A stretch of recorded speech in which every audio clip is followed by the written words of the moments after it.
Take 8 people, all of them born in England, all of them white, all of them convinced they're 100% English.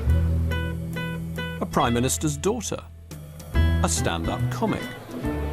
I was born in England. My parents were English, my grandparents were English, and their parents were English, and it goes back and back and back. So I am English through and through. A trainee soldier, a country lady. I think we have to be flaxen haired to be English, don't you? A tabloid journalist, a woman who works in the fishing industry. I don't put British, I don't put UK, I put English. Convince each of them to give us a sample of their DNA and submit it to a series of state-of-the-art tests that reveal where in the world they really come from. Some of them will be in for a shock. Wow. Really? When they find out just how English they really are. Imagine if you were sitting there and you was a racist. This would just kill you, wouldn't it? You'd have no chance.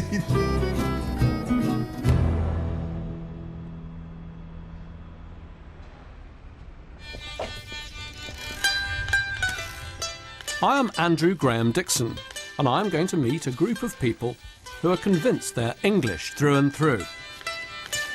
The first is a country lady who lives in Kent, the Garden of England. Who is it? Hello, it's Andrew Graham-Dixon. Hello, Andrew.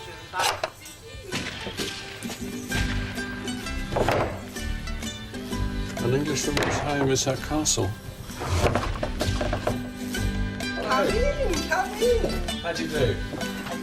Carol Manley and her husband Dennis are restoring their 15th century English manor house. As you see, we're still in the throes of getting things finished after 37 years. You've only been here 37 years. Only 37 years, yeah. It's a life experience, really. You see, the thing is... Carol even makes her own traditional English wattle and daub. This is my proper plaster for external. That's got French lime in it, French lime in it. Whatever you say about the French, they're brilliant when it comes to their lime. Their wine's not bad either. And what do you feel it is that you're restoring? Just a house, or Well, I'm actually restoring, a kind of... restoring a bit of England, England's heritage. Yeah. Because I think England is taking such a drubbing. So it's almost that your house is also a kind of English heritage museum. Oh yes, I'm a museum piece as well. I live in the medieval period. Everything that came after and that's in front of us, to me, is a complete disaster. I mean, I see no hope at all. As a child, Carol lived in London, where her father ran an off-licence. Where's that then? That's King's Crescent. Is that in... Finsbury Park. Oh, Finsbury Park, Finsbury right. Park. Right. I lived there till 1960. Right. But you see, people were so much nicer then. I mean, with due respects, I'm not saying that immigrants are bad people, because they're not. A lot of them are very good people. My father used to say a lot of them, better citizens than our own. But the difficulty is their culture. Everybody has a different way of going on, you see, and to mix them all up is bound to cause trouble. I mean, now, if I barged into your house and started rearranging you wouldn't like it, would you? And I'm afraid that's what's happening. You see, they don't like our police. They don't like this, they don't like that. Political correctness mustn't say wog. Why not? I mean, I don't mind somebody calling me a golly white wog. I don't mind at all. What's wrong with these people? I'm not saying that a few of these people are not good for the country. But when you get deluged with them, I mean, London now, people tell me, is fast becoming completely alien to the English people, as we were. But don't you think your Angles in the days of the Norman invasion would have said, oh, it's terrible, you know, it used just to be Angles living here, and now there are all these Normans and they're all speaking French. Yeah, but isn't it part on, of English history to be invaded? Normans weren't French. They were men from the north. They weren't French. Norsemen, you see. And mainly English peoples are Northern European peoples. We are of a similar ethnicity and culture. Well, we did get invaded by the Romans. They're not Northern European. No, but they're not... you couldn't say that they're Iranians, could you? Like everyone I will meet, Carol has agreed to provide a swab of her DNA. What makes one English as a person? Does your mum have to be English? Does your father have to be English? In your opinion, for you to be English? Oh, I suppose so, yes, yes, yes. What They if might be Irish. They could be Irish. That would be all right. That'd be fine. Well, you see, there again, it's a similar culture, isn't it, really? I mean, similar ethnicity. And what about if somebody was half French? Half French? Oh, I wouldn't tolerate that. My wife's half French. Really? But no, I'm only joking there, really. Because some people think that unless you're English through and through by the blood, you don't really have the right to campaign for Englishness and to call yourself an Englishman or an Englishwoman. How do you feel about that? I think we have to be flaxen-haired to be English, don't you? Flaxen-haired? Flaxen-haired. That sounds a bit Germanic to me. No. But, I mean, look at my husband. He's got blue eyes, pale blue eyes. He used to have fair hair and all the rest of it. He's very Nordic, isn't he, really? Northern European. Carol Manley is certain she is 100% English. But until recently, using conventional genealogy, you could only trace your origins back a few hundred years. Yet waves and waves of people have been coming to England for tens of thousands of years from all over the globe. And there are now cutting-edge scientific tests that can unlock the entire story of your past. Inside you, in your DNA, are traces of every one of your ancestors. By using a sophisticated computer program to compare your DNA with a global databank, for the first time, they can reveal the secret of your global origins. The first person whose DNA results I have to deliver is one of England's most famous tabloid journalists. My England is bubble and squeak and foaming pints of Boddingtons. It's Les Dawson and Barbara Windsor, Max Miller and Page 3. Gary Bushell is campaigning to have St George's Day made into a national holiday. My England stretches from Dennis Skinner to Roger Scruton, from Peggy Mount to Becky Bondage. It's Blackpool Beach, Charlie Drake, Charlton Athletic, roast beef. No one likes us, we don't care. The first of our DNA tests, the global test, breaks down Gary's DNA into 4 ancient population groups: European, East Asian, Sub-Saharan African, and Native American, covering northern Russia through to the Americas. In each test, there is a small margin of error. The results have been interpreted for us by a leading geneticist. Andrew, how are you? Come in. All right, how are you? First of all, your global DNA, that's all of your DNA. Okay. That tells us that you have 0% Native American genes, There's a blow. 0% East Asian, 92% European, and 8% Sub-Saharan African. Really? 8%? That's quite a lot, isn't it? That's high. It's about 20 times the average Really? for a European. Yeah. And what he said that because there's been very little general population migration from Sub-Saharan Africa to Europe in global terms, it's unlikely that you'd have acquired those genes through a steady agglomeration of DNA building up in your gene pool. And he said it's much more likely that this would have been a singular event, probably in the last 5 generations. On your father's side, there's someone who's Sub-Saharan African. Really? Someone who's actually, yeah, so that's his... Can't see any evidence of it in family pictures or anything like that. I think that's an interesting thing to know, that decades ago, or over a century ago, some young fella-be lad's come along, a bit darker than everyone else, and got my great-great-grandfather at the duff. It's wonderful, isn't it?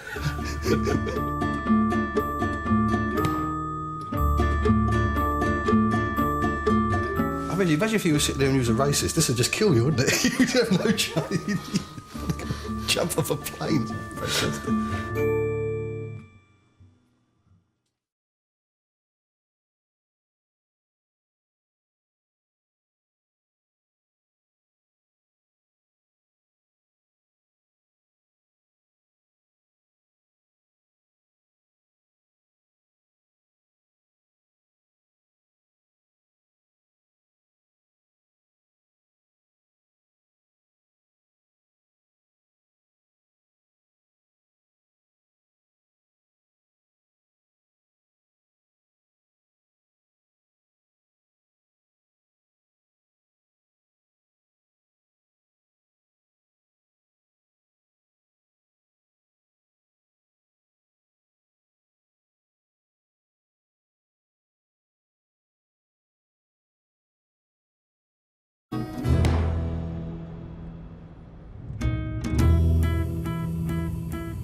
8 people who are convinced they're 100% English have agreed to undergo sophisticated DNA tests to reveal their true origins.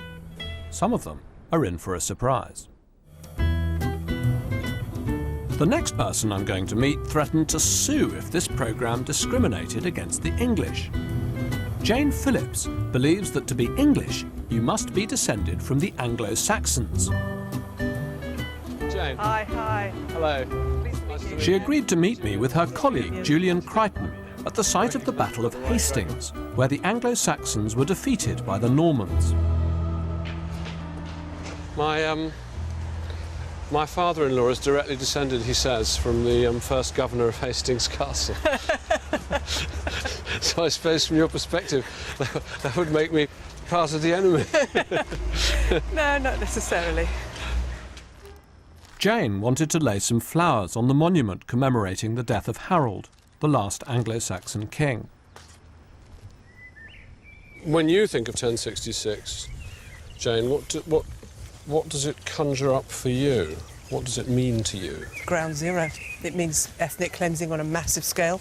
It means the reduction of 90% of the surviving population to the state of slavery, known as serfdom, and it's, you know, the eradication of Englishness from the state apparatus. It took Englishness quite a long time to reappear in the state apparatus. It took about 300 to 400 years.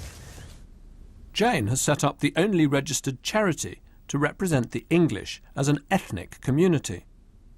I wanted to know how you could become a member. In order to qualify as a member of the English community as an ethnic group, you know, it's down to the ethnic group itself to say who and who is not a member. That is what the law says. It's not for the state to say who is a member of an ethnic group. It doesn't go around saying... Are you a member of that ethnic group? A member of the English ethnic group, yeah. So as a member of that ethnic group, it's up to you, it's partly, to say who is and who isn't a member. And I suppose that's the question I'm asking All you. ethnic groups do this. This is not this. This is, you know, right across the board. You know. No, that's not the question. I'm saying who is and who isn't. Well, you know, the characteristics that bind my section of the English community together are not the same that binds another section. So for me, supporting the English football team is not a fundamental requirement. What is for you? To be a member of the English community, yeah. What would you make the essential requirements? Being a member of the English community. I mean, it sounds... No, I'm saying, where does it all end? I was still confused as to who qualified as a member of Jane's English community. We are very clear about who we're talking about. We're not talking about all the people of England. We're talking about the English people to whom this site is almost hallowed ground. You know, with the greatest respect, somebody who arrives from abroad is not going to feel emotively about this site. It's just another bunch of stones. But for us, it's a part of our history, it's part of our tradition, and it symbolises much more likely that we are ethnically English. Jane didn't want to go into any detail about her own family history, but she did agree to let us test her DNA. I understand the significance of DNA for membership and of an ethnic group, because an ethnic group is a sub-group of a racial group. But for me, it's not going to... I'm not going to fall off my trolley if you tell me I've got no Northern European blood in me, or I've got no Anglo-Saxon blood in me. According to recent government statistics, there are 25 million white people living in England who describe themselves as English rather than British. The next person to provide a sample of their DNA works in one of England's oldest industries, 250 miles north of Hastings, in Grimsby. If somebody asks you, where are you from, do you say, I'm English or I'm British? I say I'm English. In fact, if I'm completing forms where it says nationality, I put English. I don't put British, I don't put UK, I put English. If you were trying to define whether someone's English or not, what criteria would you apply to them? To be truly English, I would say you've got to be able to trace your ancestry back in England, 100% in England, well, for at least 1,000 years, I think so, Really? Nicola wanted to show me Grimsby's fish market. She told me how the English fishing industry had been hit hard by foreign fishermen. When I started down here, the firm I worked for had over 40 vessels. And, the firm I'm working for now's got 11 or 12. And they're about, the last, some of the last few vessels indigenous to Grimsby. At 10, at 15, at 220. It's not cod that's the endangered species in England, it's the fishermen. Nicola feels the English people are under threat too. I just feel that we are rapidly becoming the ethnic minority in our own country. We're getting more and more restricted to what we are able to do.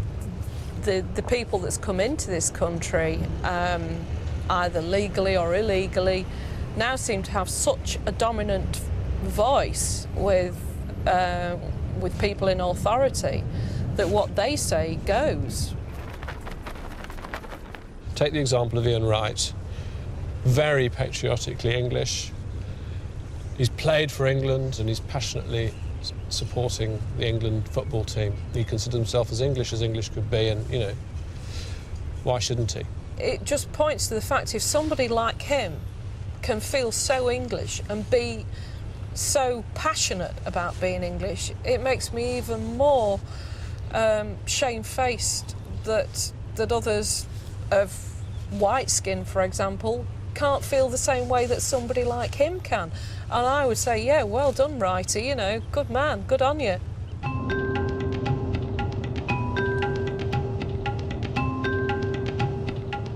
When I first visited Carol Manley in Kent, I was astonished to discover she hadn't been to London since 1960.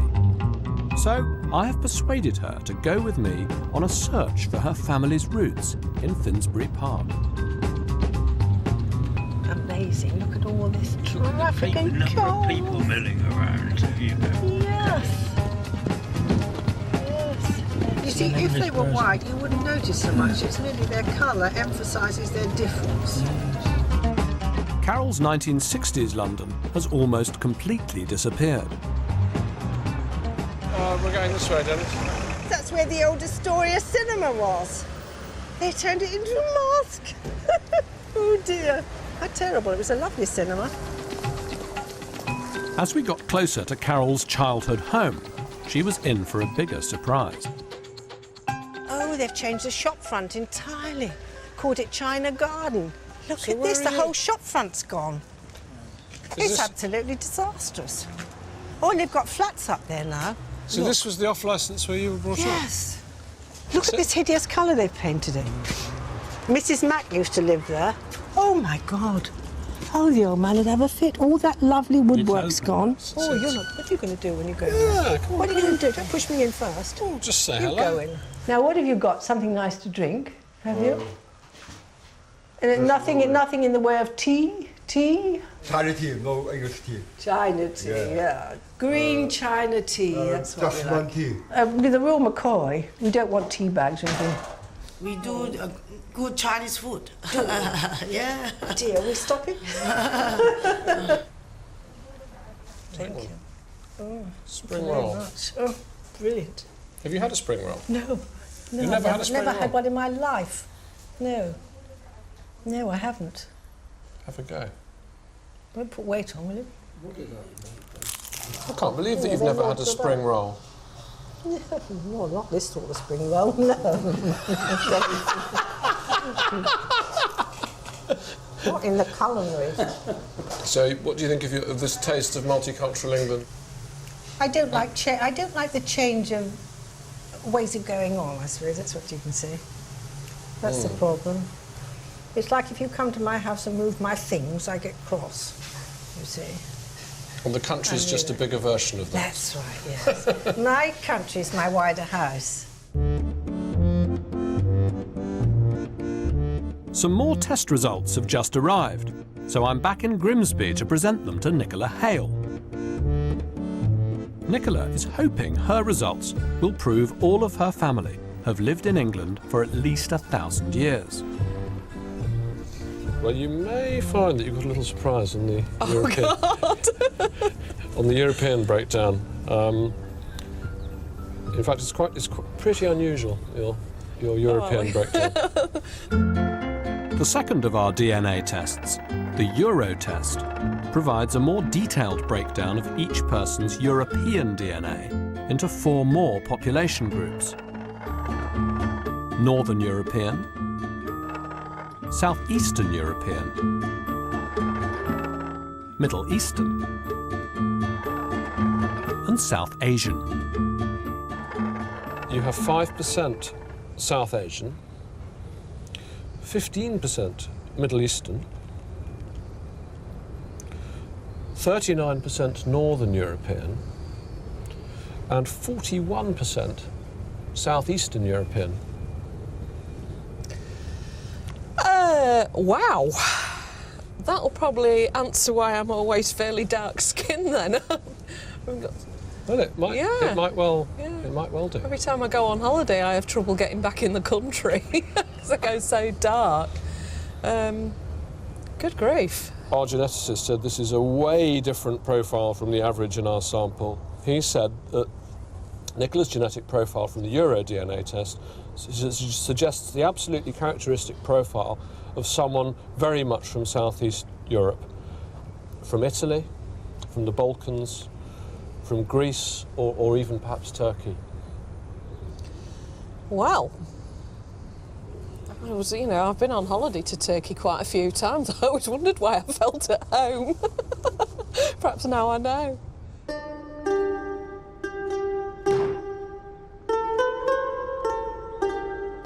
When we spoke before, I think you said we were talking about what would be quintessentially English, and I think you said going back 1,000 years with everybody in your family coming back from England. Mm-hmm. Now, has this changed your opinion about that in any sense? No. I think that is still a pretty good marker. I think it's a sliding scale, really. I think the further back in history you can prove your Englishness, I think it would make you feel more English.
It's the 23rd of April, the day of England's patron saint, St. George.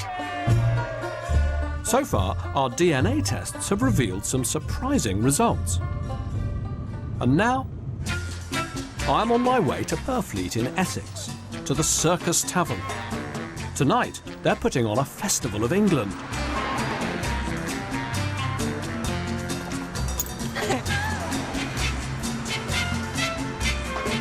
One of the acts is self-styled English comedian Danny Blue. For the last 25 years, he's been performing the balloon dance. So when you think of England, what is it that comes into your mind? What pictures? What's English that you really value? Do you know what England is to me? Yeah. Sunday night £8:30 when I look at Heartbeat and they go up there and you see the old shop on the green there, all them old English cars, and just England in the country. That to me is England. When you say you're English through and through, what do you mean by that? I mean, what? Well, I was born in England. Obviously, I was born in English. My parents were English, my grandparents were English, and their parents are English, and it goes back and back and back. So I am English through and through. And if a black couple come over here and they live here for 20, 30, 40, 50 years, it doesn't matter how long they live here, and even if they have English citizenship, they will never be English because they was born in another country. And the children that come from that marriage or from that unity, whatever, although they're born in England, the blood roots are they're not true English heritage. Does that mean that if you're going to take that measure, how many generations do you have to go back to count yourself English? Hang on, let's just get one thing straight. If you're Greek or Italians or Germans or whatever part of the world you're from, if your parents are born in that country and they're both German or both Italian or wherever they come from, that is your blood strain, and I'm afraid that, in my eyes, that you're not true English. You're Anglo. You will be Anglo-German or Anglo-Italian, Anglo-American, Anglo-Jamaican or whatever. English to me is people that are white English people that have been the parents go back, and it's like a pedigree. So how many generations do you have to go back to be? 12 generations ago. Anything past 12 generations, I'll accept as being English. My mum's maiden name is de Villars, and probably at sometime in the 18th century, her family came over fleeing from France. So you're not true English, are you?